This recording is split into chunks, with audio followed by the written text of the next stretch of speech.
নমস্কাৰ, এটা নতুন ভিডিঅ'লৈ সকলোকে স্বাগতম জনাইছোঁ। আশা কৰোঁ ভিডিঅ'টো চাই আপোনালোক সকলোৱে ভাল পাব আৰু শেষলৈকে চাব বুলি আশা থাকিল। আজি মই বনাব লৈছোঁ লোকেল কুকুৰাৰ মাংস।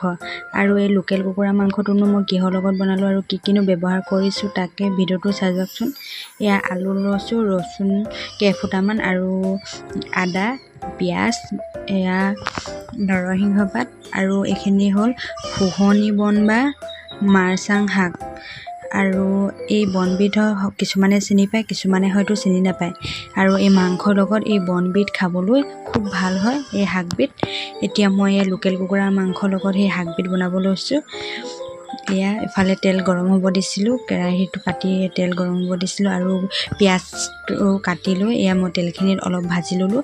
আৰু ভাজি লোৱাৰ পিছত এতিয়া মই মাংসখিনি অকণমান ভাজি ল'ম। এয়া মাংসখিনি দিয়াৰ পিছত এনেদৰে অলপ টাইম লৰাই ভাজি ল'ম। আৰু এনেদৰে অলপ টাইম লৰাই ভাজি লোৱাৰ পিছতে এতিয়া মই জোখ অনুপাতে ইয়াত নিমখ অকণমান দিম। আৰু নিমখকণ দিয়াৰ পিছত আকৌ ইয়াত হালধি অকণমান দিম। ইয়াত নিমখ হালধি দিয়াৰ পিছত আকৌ লৰাই অলপ টাইম ভাজি ল'ম।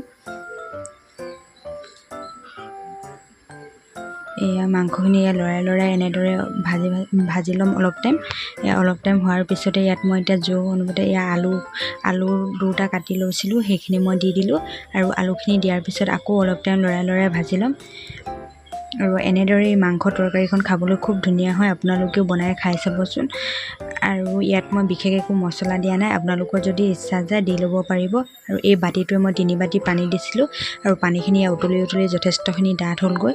ডাঠ হোৱাৰ পিছত এয়া মই বন শাকখিনি মই দুডোখৰকৈ কাটি লৈছিলোঁ। আৰু নৰসিংহ পাত, আদা ৰচুন খুন্দি লোৱাখিনিও এতিয়া মই দি দিম।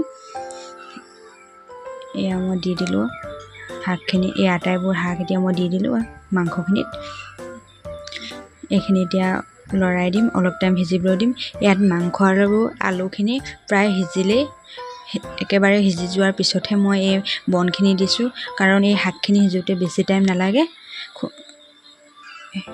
সেইটো মানে এই আলুখিনি সিজি গ'ল। আপোনালোকক মই দেখাই দিছোঁ কেইডোখৰমান ভাঙি। আলুখিনি ভাঙি দিলেহে তৰকাৰীখন অলপ ডাঠ হ'ব। এতিয়া মই এই শাকখিনি সিজিবলৈ দিম, অলপ টাইম ঢাকন মাৰি এনেদৰে থৈ দিম। এয়া অলপ টাইম ঢাকন মাৰি থৈ দিয়াৰ পিছতে ইয়াৰ শাকখিনি যথেষ্টখিনি ডাঠ হ'লগৈ। আৰু বিশেষ একো দিয়াৰ প্ৰয়োজনে নাই। আপোনালোকৰ যদি ইচ্ছা যায় জলকীয়া আৰু বেলেগ মছলা দি দিব পাৰিব, মই দিয়া নাই। আৰু এনেদৰে খাই ভাল লাগে একেবাৰে সাধাৰণভাৱে। এয়া মোৰ তৰকাৰীখন তৈয়াৰ হৈ গ'ল। এয়া গৰম অৱস্থাতে মই পৰিৱেশন কৰিছোঁ আৰু খাবলৈ যে খুব ধুনীয়া হয়।